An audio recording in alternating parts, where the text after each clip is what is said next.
Hey guys, so today we're going to talk about what evidence do we have to support evolution by natural selection. So looking at evolution, evolution is demonstrated by evidence from the following things. The first thing we're going to talk about is the fossil record.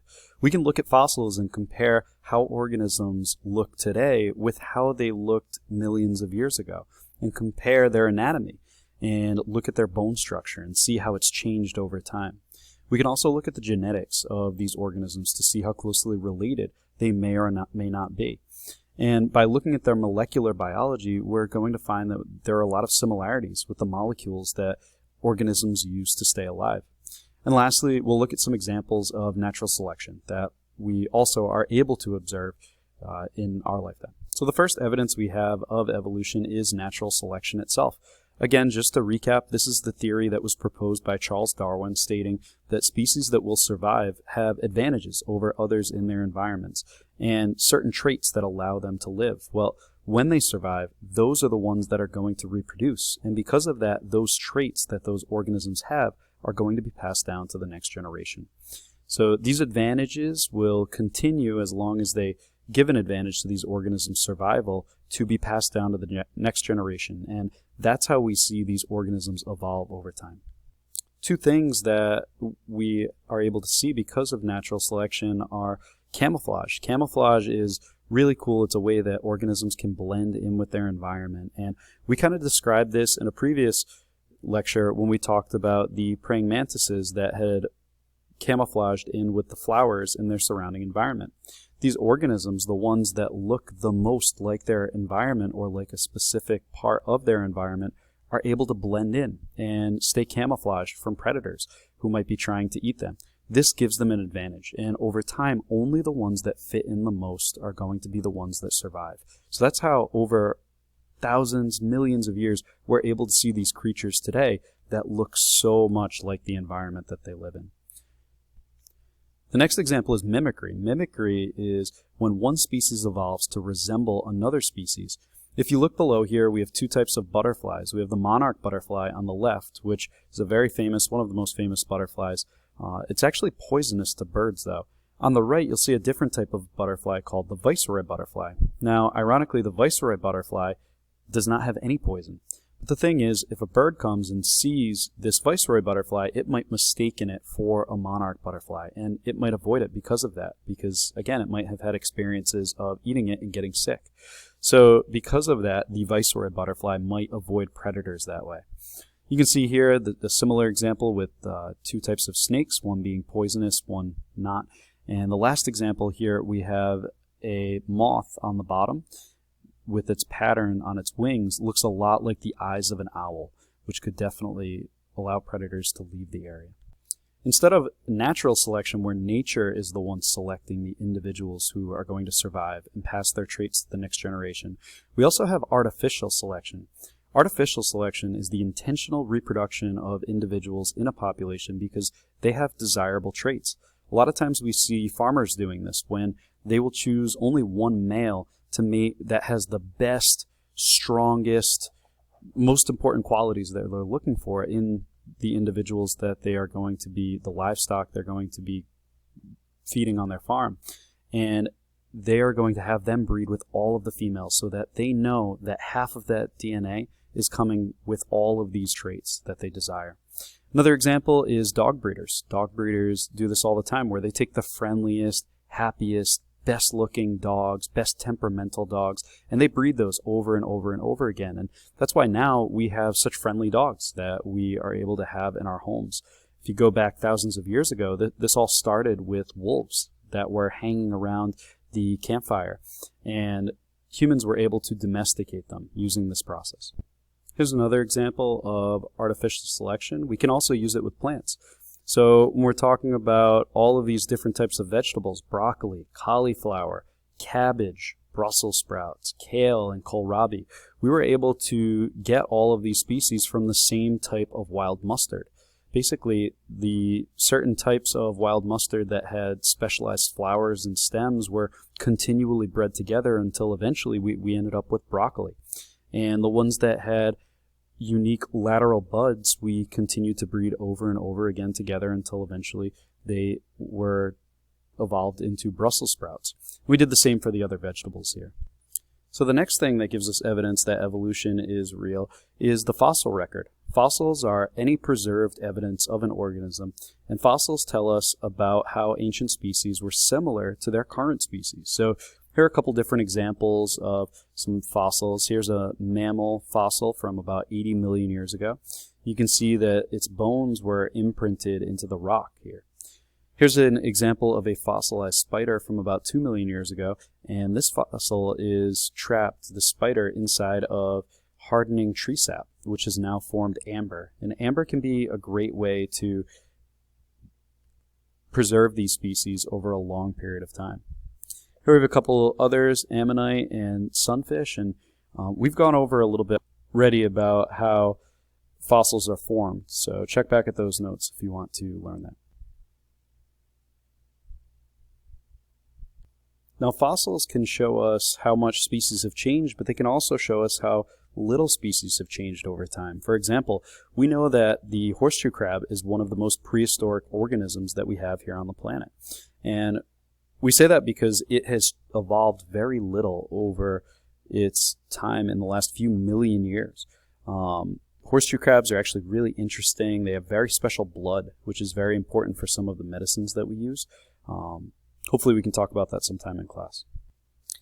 The next thing we're going to talk about are derived traits. So while looking at these fossils, we're able to see when organisms first evolved new traits. And that's what we call a derived trait, is a newly evolved trait that can be seen in an organism. However, if we look at fossils of its ancestors, those ancestors do not have that derived trait. So it's a brand new trait that's going to be popping up.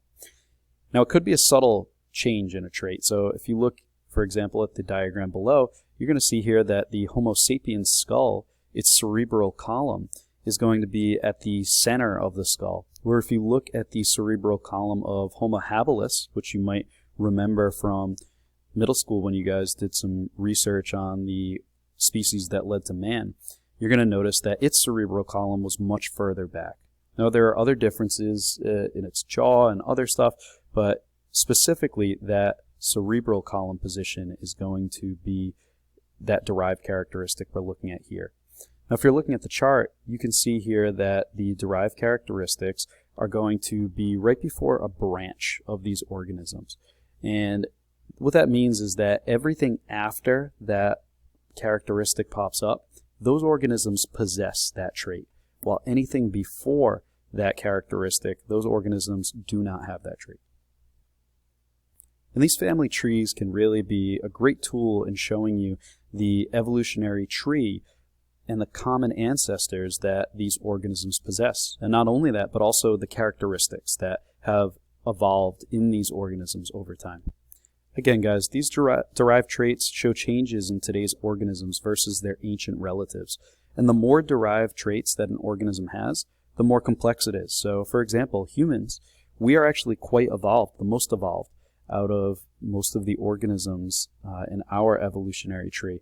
You can see here by looking at the derived characteristics that we possess all of these. And you can see, compare them to our ancestors. And yes, we do share common ancestors with all other animals. So lampreys, sharks, salamanders, lizards, tigers, gorillas.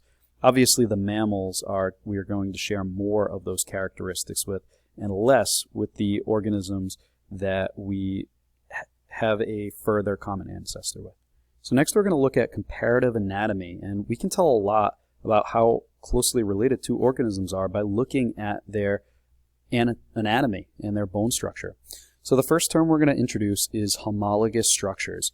Remember, when you think the prefix homo, that means the same. So homologous structures mean similar structures that look the same. However, they have very different functions.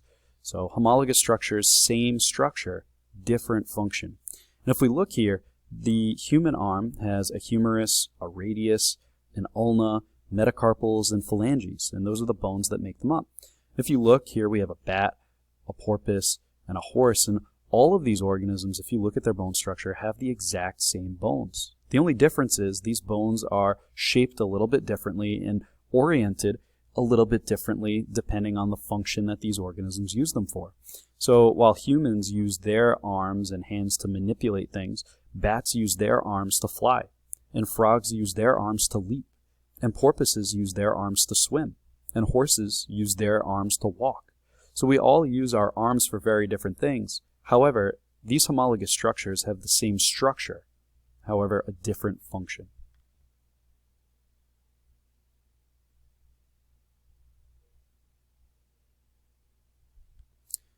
So the next thing we have are vestigial structures. Vestigial structures are structures that we currently no longer use, and they may be a little bit smaller, and that's because they, for a long time, have been unused by our ancestors.